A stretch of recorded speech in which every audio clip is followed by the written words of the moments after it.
Hey guys, and welcome to another video.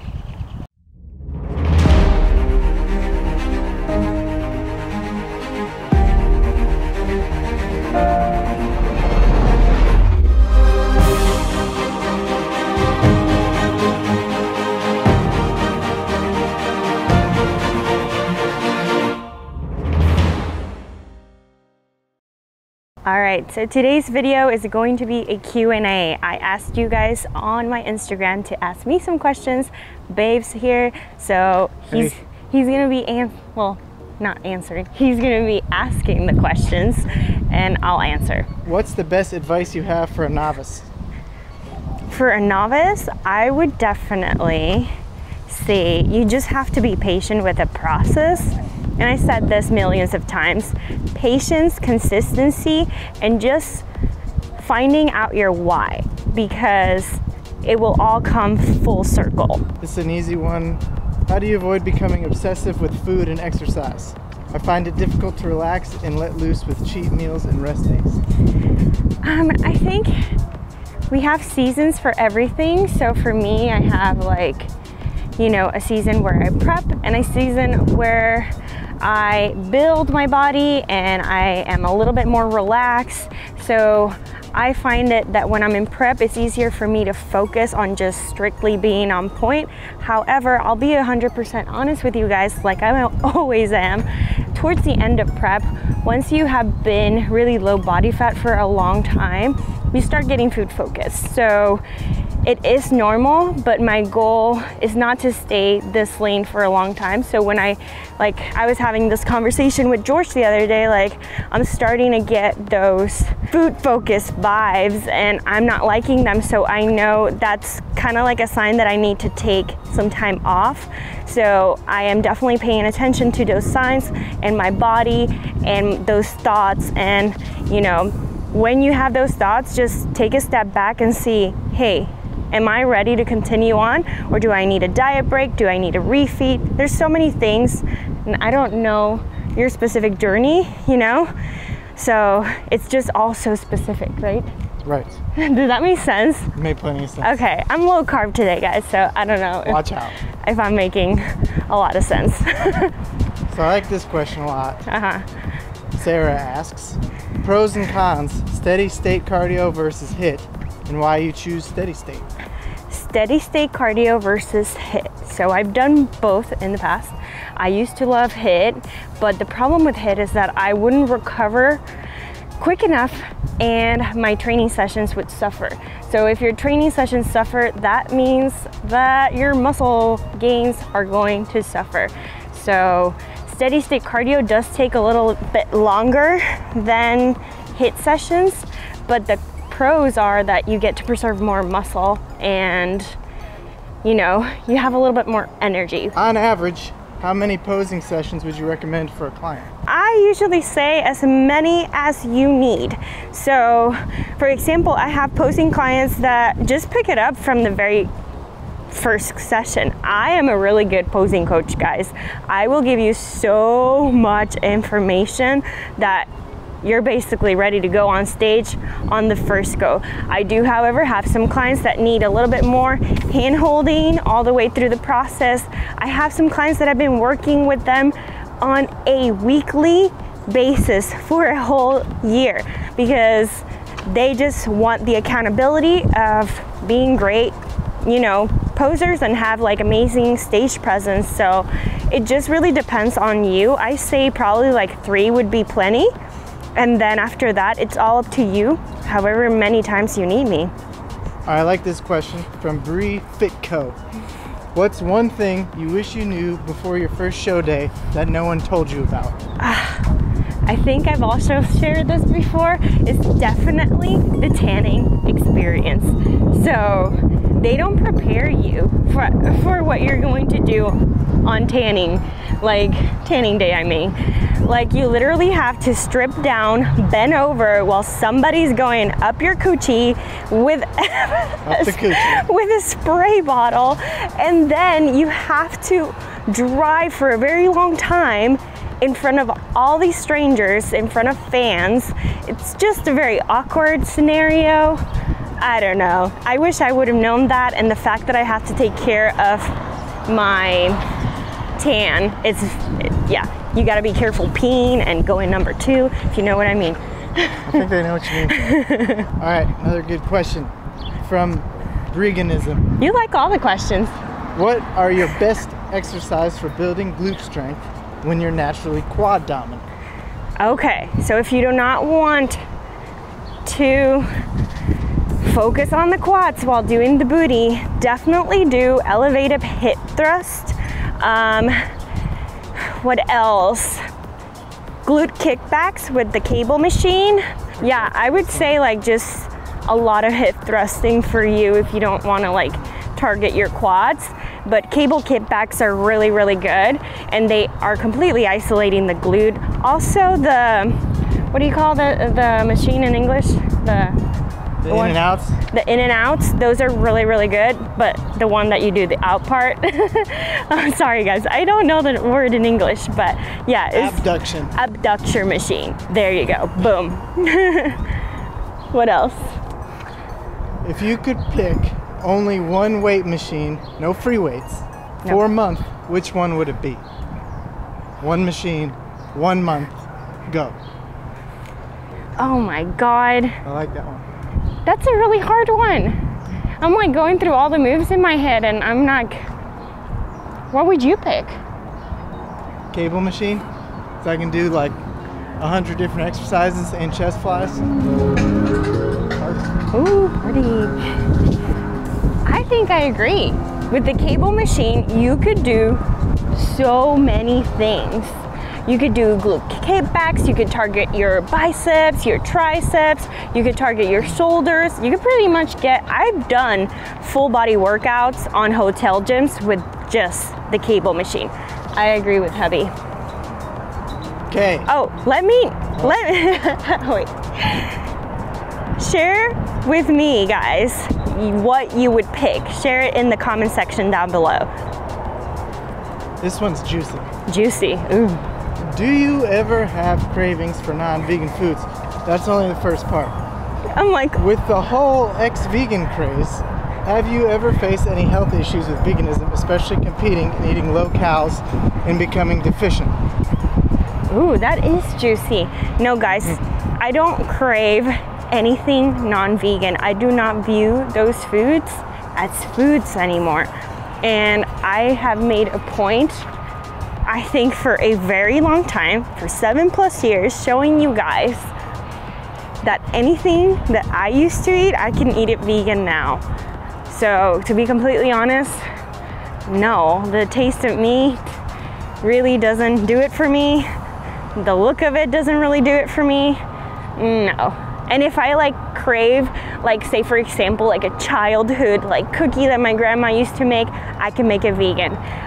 Dish that my grandma used to make, I can make it vegan. So yeah, it's really, it just comes with the individual. I'm not somebody that's judgy at all, and you guys know that, but from my personal experience, there's always a way to make it vegan. What about the rest of the question? What was the rest of the question? About the ex-vegans happening. Are you planning on being one of those? Oh, heck no, guys. I'm here to stay. I'm gonna be vegan for life. Have you had any health problems because that would lead you to be an ex-vegan? I have never experienced any health issues from going vegan. If anything, I have improved my health issues by going vegan, so did George. So yeah, guys, we're here to stay. And we're not into that whole drama thing. I don't know what happened to those people, and it's their choice, and I still love them. A lot of them are still my friends. So yeah, I will never judge somebody for what they put in their mouth. I don't know what their situation is, you know? So I just do the best that I can. All right. Overall, in your experience, what package do the judges look for on stage when competing in Bikini Pro? With the Bikini Pro division, it's so hard to know what the judges look for. To be completely honest, half of the time I don't know, because everybody shows on point. Like, everybody's at their A game. Like before, when I used to win at the amateur shows, I used to be a standout because you get, you know, me and probably another girl that would show up just like me, and then a lot of people that wouldn't come in condition. It was their first show, so I would obviously be a standout and I would win. But now it's like going up against millions of Natalies that have been doing it for a long time, you know, so it's a lot of like the overall winners and standouts from each state, country. So now we're up against the best of the best, and I think it comes down to like not just conditioning, not just muscle tone, but with the bikini division, it's more like a beauty pageant meets muscle. Yeah, right? Like, because I feel like the judges, well, first of all, it's very subjective, but I feel like the judges will go for the overall look. So hair, makeup, nails, tan, all of that matters. Overall shape, physique, muscle tone, balance, conditioning. So you have to be very proportionate. They do look for a very hourglass shape in bikini. So tiny waist, broad shoulders, nice curvy bum. It's all about the glutes in bikini, so you kind of win it from the back. Okay, hold on. Talking to the apartment. Oh yes, guys. We were going to do like an apartment tour once we got to LA. Well, not LA. Why do I keep saying LA? We're moving. Near LA. Yeah, we're moving close to LA, but not quite. But we just found a place, so yeah. We're gonna do like a whole road trip series, and it's gonna be freaking epic. I can't wait for that time to come. And we're also, whoops, Hilo. That's okay, they can hear you. They can hear me? Yeah, they can hear you. Okay, so yeah. So now I get to show you what apartment I picked and all of that. I'm so excited. We could do like a house tour. We could be one of those couples. Cribs. Like an MTV Cribs. Oh yeah, I'm so excited. I can't wait to move. I really didn't. Houston is just not my cup of coffee. Let's just say that. All right, keep going. Hold on, is he texting me again? Coming back. All right. Is it possible to achieve the fitness results in the same time frame when you have a vegan lifestyle? Absolutely. How do you think I did it?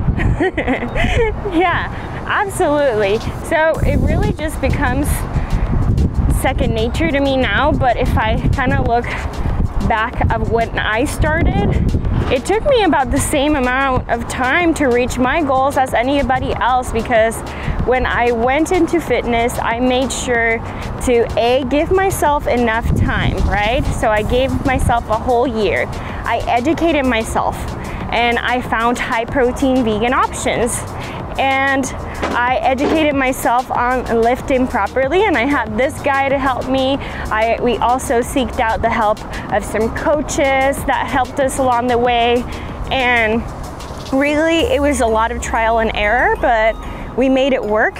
And yeah, I mean, I built my whole body on a vegan diet. Like, I just started I didn't start my fitness journey, but I started competing and training for competitions in 2015, and I've been vegan for 7 years, so you could totally do it. You use a certain app to keep track of your nutrition and activity throughout the day. What's been the easiest way to keep track for you? Nutrition activity, I like that. I use my FitnessPal. I like it. I'm sure there's better apps out there, but I've been on my FitnessPal since 2015. So the thought of like me losing all that data and starting over just gives me anxiety. So I don't want to like start in another app, but I know there's Chronometer, there's other apps, there's now apps that you can take pictures and all of that. I like my FitnessPal because it's user-friendly, the library is super big, and I get to like save my recipes, share recipes, and things like that. What do you eat on show day? Small meals throughout the day or just snacks? So, show day. Go through peak week too. So yeah, let's go through what happens in peak week.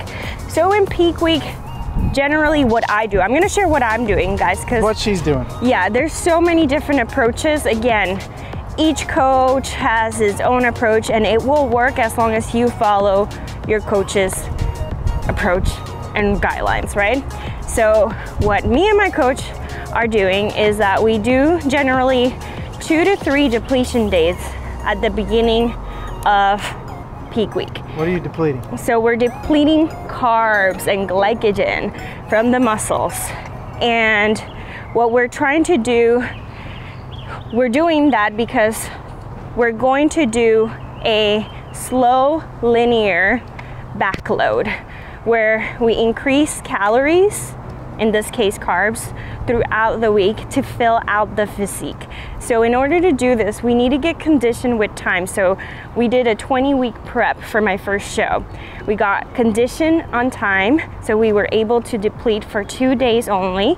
And then we started filling out with carbohydrates day by day. So we did probably like 20 grams per day of increase. And we ended up, I don't know, I think, ooh, another party bike.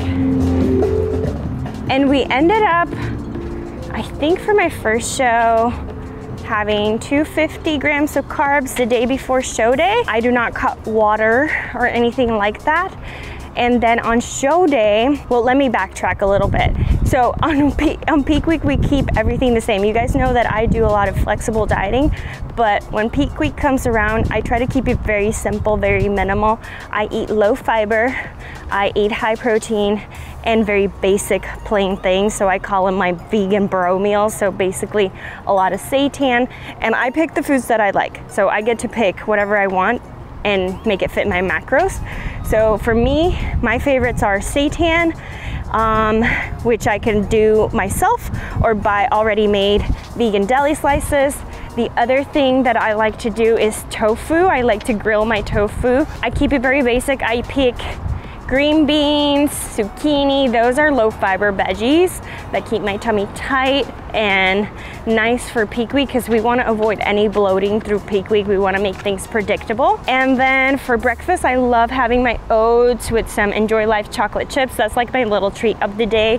And I sometimes add blueberries as my carbs get up. And if my carbs get really high, I'll include cereal or rice. Then on show day, I'm crossing the road, guys. I don't want to get run over here. Okay. So on show day, what I do is basically the physique has already been filled out. So on show day, I just keep it very basic. I wake up, I eat my same breakfast, so oatmeal with either Enjoy Life chocolate chips or blueberries, and a scoop of LIV Body protein in there because I like protein oats. I also mix either PB2 powder or this vegan pudding mix that I've been enjoying so much because it sweetens them so good. Then as my second meal, I'll have a little bit of rice, probably like 20 grams of carbs worth of rice, and I'll have it with some grilled tofu. Then for my third meal, which is usually my pump-up meal, and this is the meal that we have right before we get on stage. So I usually have a pickle because I want some sodium to fill out the muscles really nicely. And I pick a really quick digestive carb, which usually is vegan gummies, some type of sugary thing. It could be rice cakes. I see some people doing like salted rice cakes, like the caramel ones. I see people doing like chips, something that digests quickly. I have some teammates that do cereal and things like that. And then that's it, guys. Then I kind of wait around for the evening show and I continue my meals. Rice, tofu, or rice and seitan, keeping them very basic, no veggies until after the show. So usually as my post-show meal, if I go and indulge, I always make sure to pound the veggies with whatever it is, either a pizza, or if I pick a healthy place, I'll make sure to get like a big Buddha bowl, something very filling. I remember, what was the show that you didn't come with me?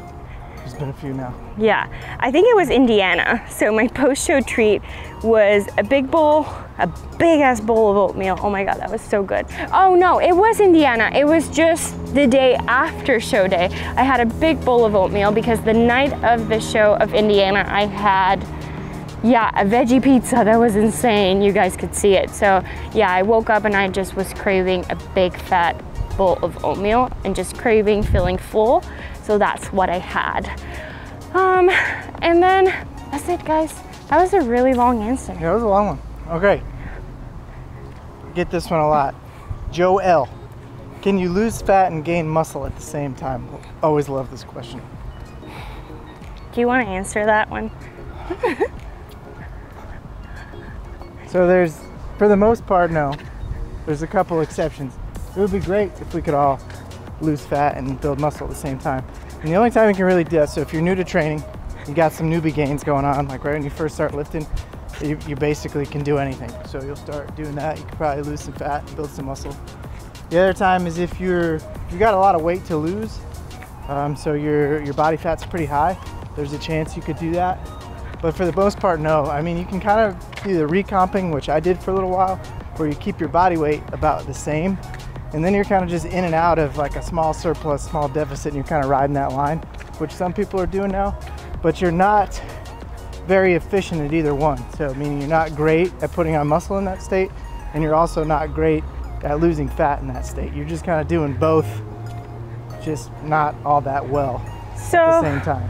Long story short, if you want to build muscle, focus on building muscle. Focus on eating in a caloric surplus and training smart, a progressive overload training program where you increase your lifts over time. And that doesn't mean playing around at the gym. That means going to the gym with a plan, doing the same exact workout and improving over time with that workout. And if you want to lose fat, you just have to get in a caloric deficit and continue training heavy, because heavy training sessions will help you, maintain that muscle that you build so much. So if you're asking me for advice, I would recommend to build first, shred later. Why? Why? Because you're setting up yourself for success. Because if you were to shred with no muscle, you're just gonna be skinny, you know? People do that. You see that they want the six-pack right away, so they'll go on a diet and they'll shred first, and then they quickly realize they don't actually have any muscle, and then they don't really like how they look. So I made that mistake, and I was really small and scrawny with a six-pack, and it wasn't great. And since then, I've been trying to put on muscle, and it's been hard. Yeah. So Bae did it a lot better than I did. Yeah. But she took the time. I learned from his mistake. So I took a whole year to build before I ever stepped on stage, and it paid off, guys, because look at how quickly I was able to reach the IFBB. Oh, you got friends. Hold on. All right, guys, we are back. We saw a friend and we stopped and talked for a minute.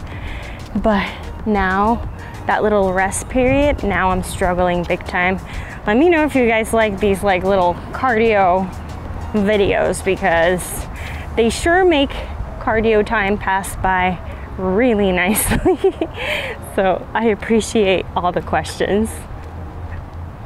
All right, you ready? Yeah, I'm looking for a good question. Find the ones that I replied to, because there were some good ones. I replied to a lot of them. Okay. Some good ones that I said I would love to answer them. I like this one here. Was curious to know your take on fruits during cuts. I know you are pro fruit from the podcast, but at any point do you limit your fruit intake? I do not limit my fruit intake purposely. I think it all just comes down when my macros get low. I just rather have other things that are more high volume. But I don't cut berries, because berries are low calorie and high volume. So I keep those pretty much all through my entire prep. I think the only fruits that I kind of cut, and it's not because they're bad or anything, if they would fit my macros, I would totally keep them in, is apples and bananas and just high calorie fruit. But I pound those in the off season when I have enough calories. How long did it take you to start seeing your body sculpt and transition to where you are at now?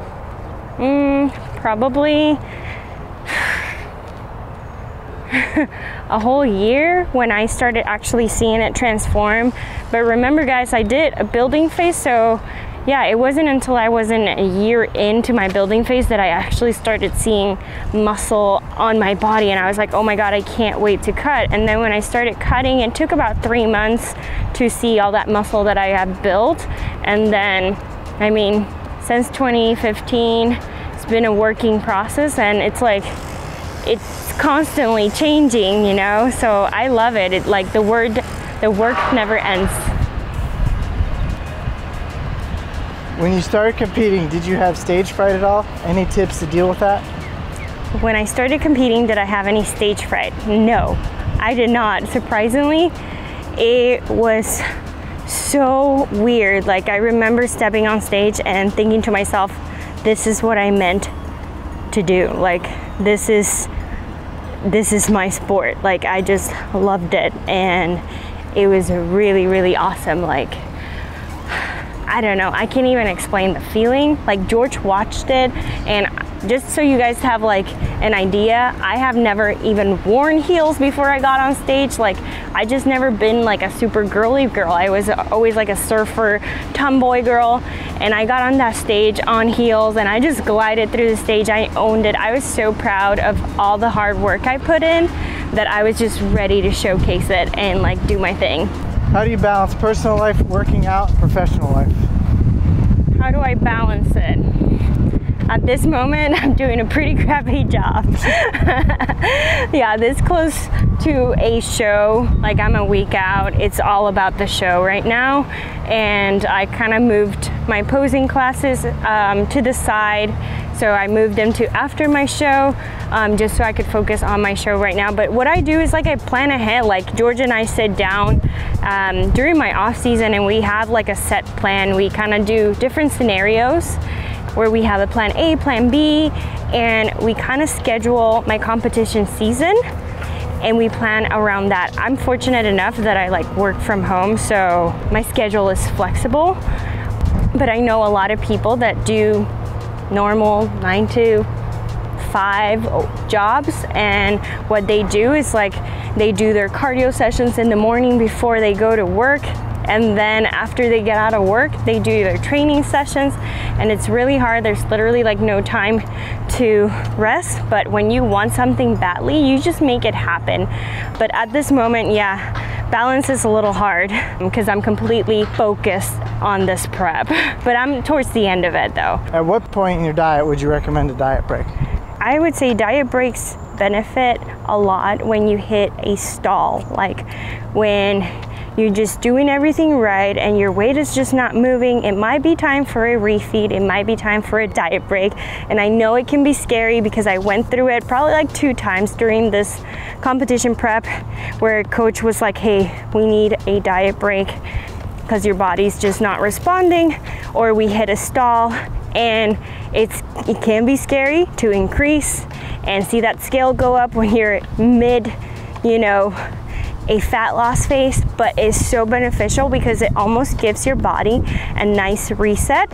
And after your diet break, you have energy to go and crush it at the gym again, and your health just improves. Chances are you're probably gonna hit a low right after that diet break. So whenever you hit a stall. What's your good luck charm for show days? My good luck charm for show days? Huh, well, I got 2. I got the star pants that I wore, like just star baggy pants that I have worn to every single show of mine. And I don't know, now they're to the point they're so huge on me that they don't fit me anymore, but I still bring them and I wear them right after my first coat of tan. And then my second, I don't know if this is a good luck charm, but it's something that I always bring for competition, and I guess it kind of is because it protects my tan. I bring my black towel that I put on the toilet to protect my tan. I'm not really big into charms. I guess my good luck charm is George, because every time he's been there, I've done really good, and whenever he's not there, I haven't done really good, so. This one I like a lot. What are your top 3 favorite animals? Ooh, well, number 1, dogs. Love them. Number 2, I love pigs. I actually gone to a few farm sanctuaries and they're like the coolest animals on earth. And I also got a chance to like meet some turkeys once, and they're so smart and so cute. Yeah, I would say those 3. How about you? Dogs, goats, those are some of my fave. And I've recently found this new animal on the socials called a quokka. It's Quokka. Oh yeah. In Australia. It's got no known predators and it just smiles all day long. Check it out. It's super You're gonna cute. want to look at it. We're gonna put a photo right here. That's what he's obsessed with. I'm going to Australia to make friends with these things. Yeah, George gets really distracted by animals. Like, he loves animals. Like, he wakes up every morning and looks at his phone on Instagram, and I'm like, huh, he's just laughing there. He's watching goat videos. Goat videos. Tell him the channel that you like, or not channel, the account. What is it? A lot. Goats of Anarchy. I got a World of Goats. Animals Meet the Internet is another one of my favorites. There's plenty. I'd say probably about 70% of my Instagram is different animal accounts. I will follow you just if you have a cute dog and or pet of any kind. And that's about it. Yeah, so follow George. He posts a lot about flying. He loves posting about me. You would think it's my own account. So that's all the time that we have for today. Thank you to everybody for submitting your questions. I hope you guys had fun watching this video. So if you like this video, don't forget to give it a like and subscribe to this YouTube channel if you are new here. And we will see you on the next one. Bye.